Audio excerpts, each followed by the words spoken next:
Alright YouTube, we're going to give you a how-to on installing a crank and putting pistons in a short block and assemble.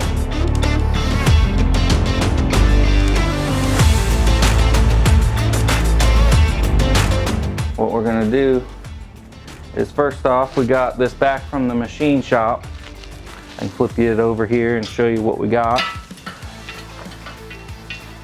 We got a RB26 05U block, fresh from the machine shop. They went ahead and did the honing on the cylinders. We decked it. They cut the rings for the cylinders. I'm going to be installing the rings onto the pistons and then installing them back into the cylinders. Got all new freeze plugs in it, so we're ready to go with assembling on this. Now, one of the first things that we're going to do is to installing this back together. What you see here is we have oil jets for the bottom of the pistons that puts the oil onto the cylinder. This is what they look like right here, nothing too special. Just delivers a little squirt to the underside of the skirting on the piston, gets it nice and lubed. Now, sometimes people, when they get higher up in horsepower, they actually remove the squirters because a lot of the aftermarket pistons, they have a nice oiling system on them already, and these are not required. Sometimes when you go aftermarket oil pump and you want to flow a little bit more pressure, these are the weakest link, especially when you do like a Tomei head gasket and you put a restrictor pill in the actual block for oil. These piss out the oil a little bit greater, so you'll lose a little bit of pressure through them. So to maintain the pressure, basically what they'll do is give you a ring that has no holes in it, and you'll just install them as the factory one would.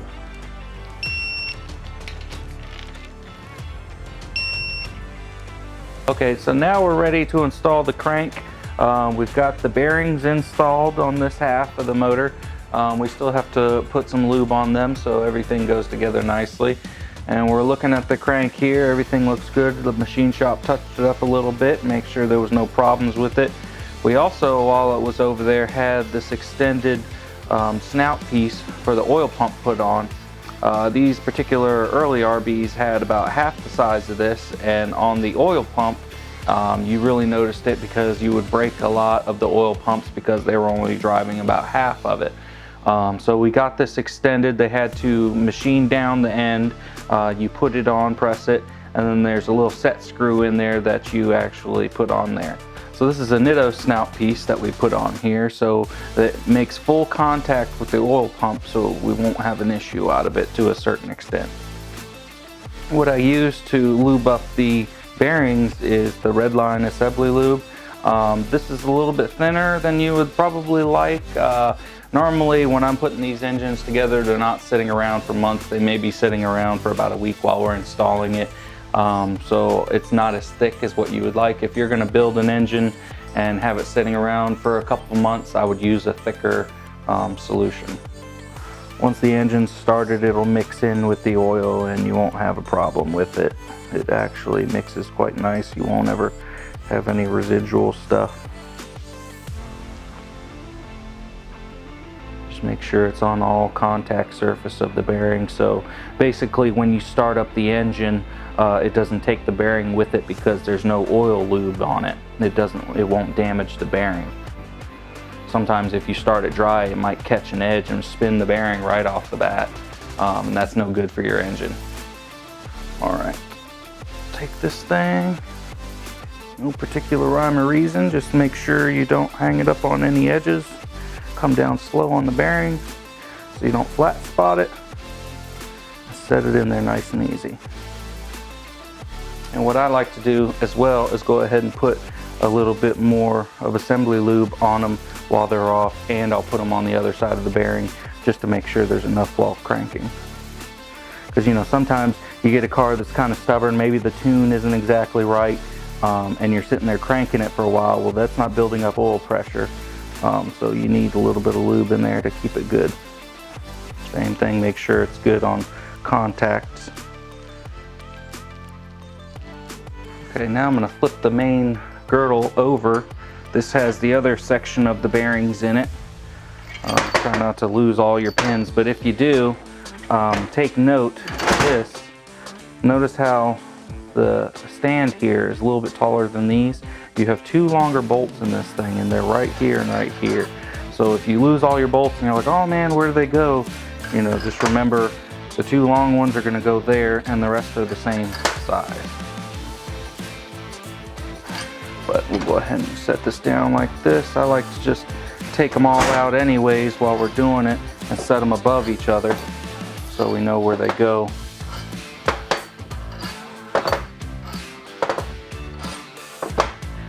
I'll turn it over.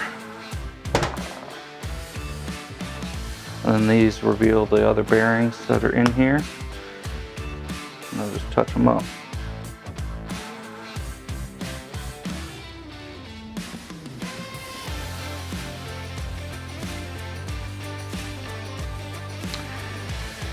Now if you notice on here, it's got the numbers of the cylinder, which way this one's facing, 1 through 7 here. And just make sure you got it going the right way, it's not backwards or anything. And then slowly merge it down on here. You're gonna notice it'll stay up just a tad bit, so you wanna look at that. And also, you know, if you have a little rubber hammer or something, you can give it a little tap. Make sure they're getting seated. You don't wanna be too much on it because now you're beating up the bearings.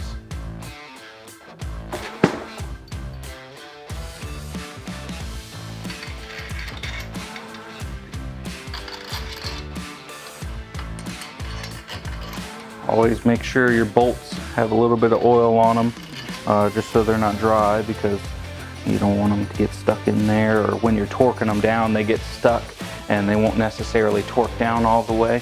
So it's good to have a little bit of oil on them so they seat in nice and they go to the correct torque spec. And when you're torquing this down, you're going to want to work from the center outwards on both sides, you know, probably alternate, just as you would putting the head on. And that's because the clamping force, you want to disperse that evenly as well. It's just what I like to do too. Just do a little bit at a time. And then once we get it bolted down, we'll come back through and do our torque sequence and torque it.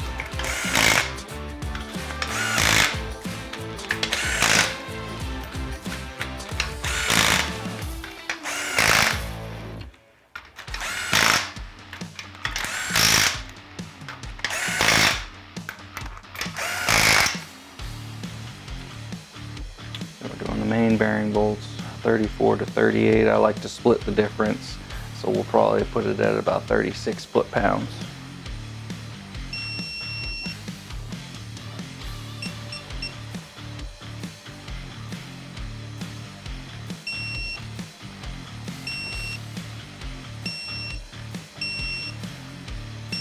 Just run back through it and make sure everything went to the correct torque spec.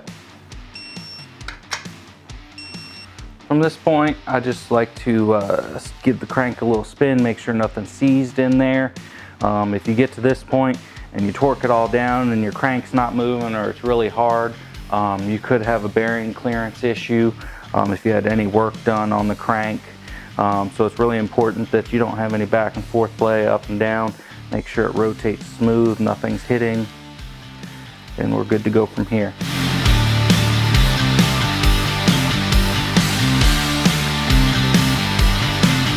So now we're ready to put the piston rings on and get the pistons put in each cylinder and torque down, ready for the short block. So one thing we noticed, we got a Manley set of rods here, H-beam with CP Pistons. I believe these are a 9-to-1 compression ratio that we had ordered for the customer. And normally the CP Pistons do not come with the friction coating on them. This was requested by the customer, and CP actually put this on the piston before they shipped them, custom ordered.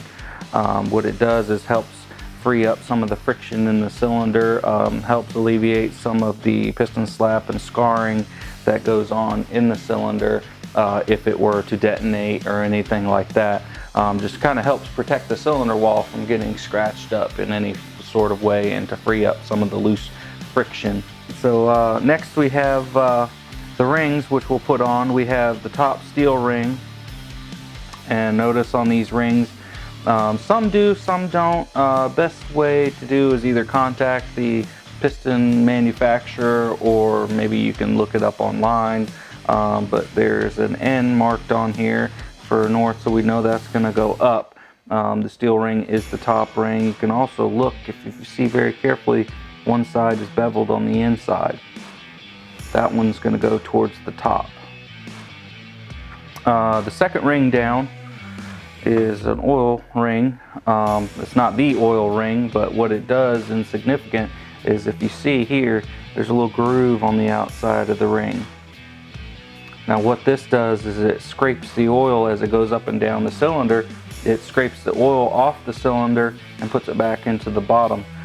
So you know this side of the ring will actually go down on the piston. And there again you have the end showing that this goes up to the top and this side goes to the bottom. And then you have your other set of rings, which is the oil ring, and what this does is it locks the oil into here, into the bottom side of the piston. You see the little holes drilled in there. That's going to let the oil come through, come squirt out of here, coat the wall as it goes up and down, and keep the friction down. And you're going to have two little wave rings, and they go on the top and the bottom. Another thing I'd like to point out with this, these really don't matter which way you put them on, up or down, they do the exact same thing. But this right here, if you notice, you can't put these upside down, but normally you'll put them side by side. Some people want to put them over top of each other, and that'll cause a little bit of a problem.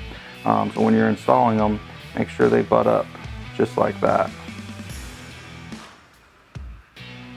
Now these rings were already pre-cut by the machine shop. I believe they put them at 25 thousandths, top and bottom ring, and that's basically, when you get them, they're going to be a tight tolerance, and you're expected to cut them down. So basically it depends on how much boost pressure you're going for to get a certain horsepower number, how tight you'd like the motor, how much you want it to breathe by.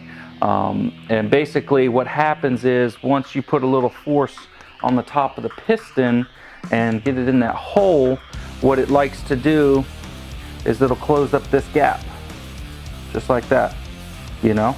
And if your gap isn't right and these touch, what happens is you break ring landings.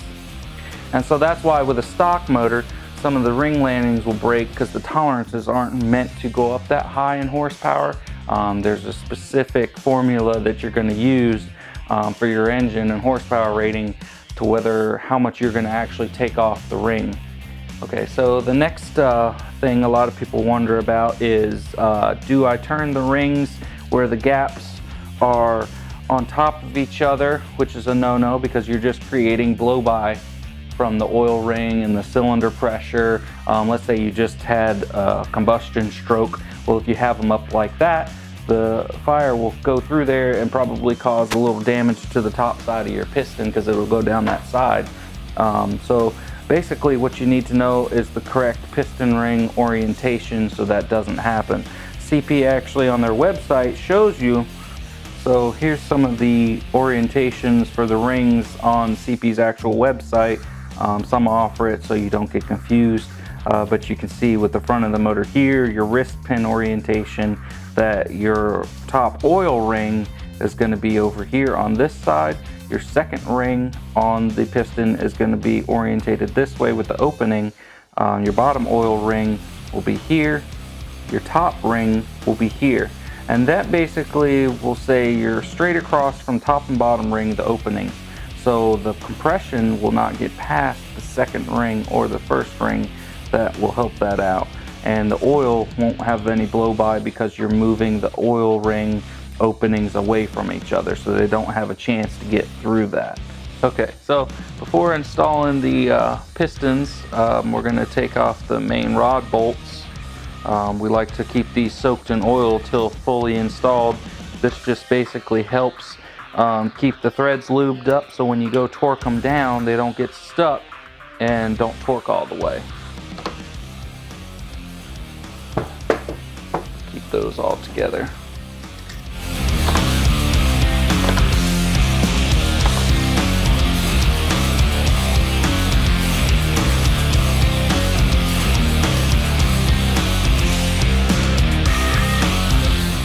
All right, now that we have the crank in, the main girdle, all the oil squirters, we've got all the rings onto the pistons.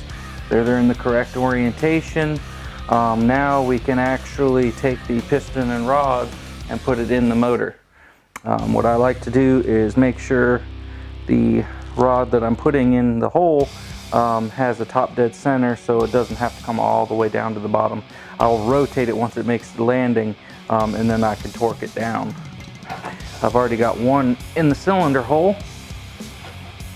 To show you, I've labeled it. One major thing about putting these in is make sure the tangs on the bearings are going in the correct orientation, or you may have a bearing spin on you.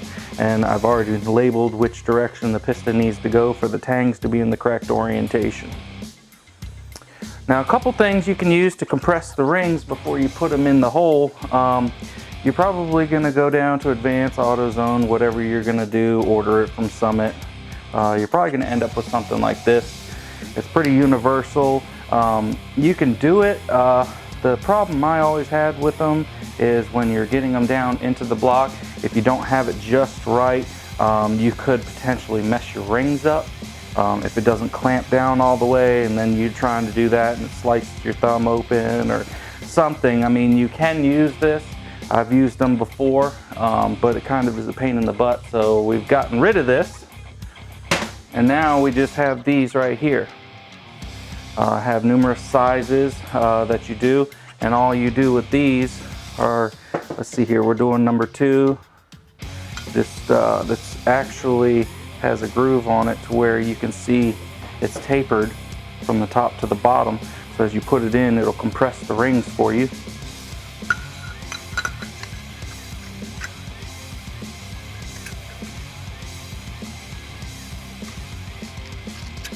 And it sits in there like that.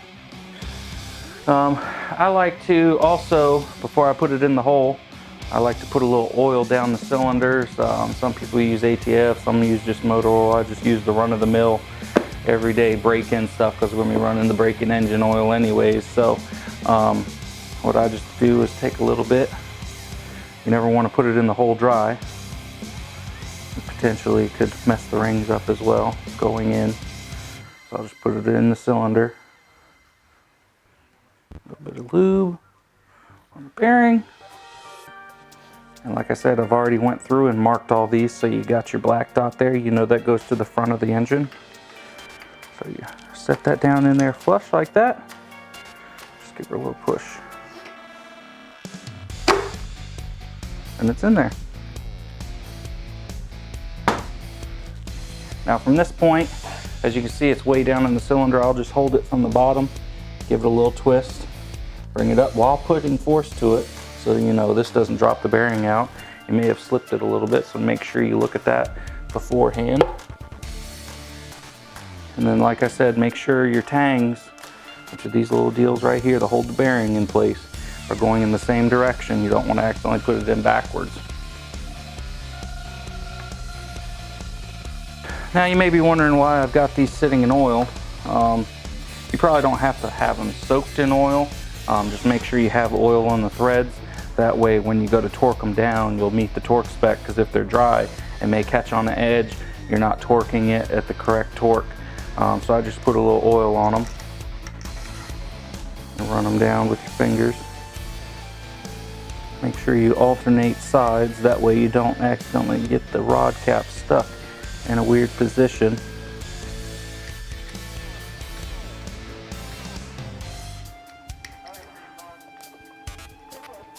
I like to step the torque sequence. So normally these bolts, they're the 1.5" RB26.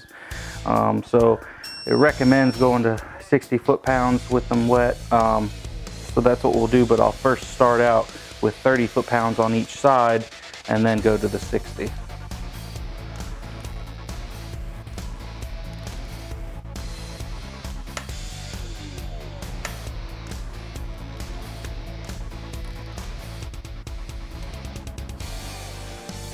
Alright, and then I'll take it to 60.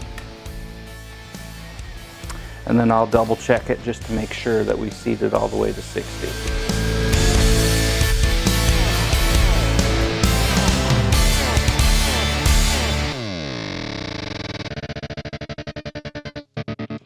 Okay, so now we've got everything in and torqued down. One thing you didn't see me do in the video was actually like plastic gauge the bearing clearance. The machine shop already did that for me, so I knew all the clearances were good on the bearings, so I just kind of skipped that step. If you didn't do that and your motor does not turn over, you know, pretty good like butter, just kind of smooth, no hiccups or anything, and it seized up once you torqued everything down, you may have a bearing clearance issue, so you might want to look into that part of it. But this is it fully assembled.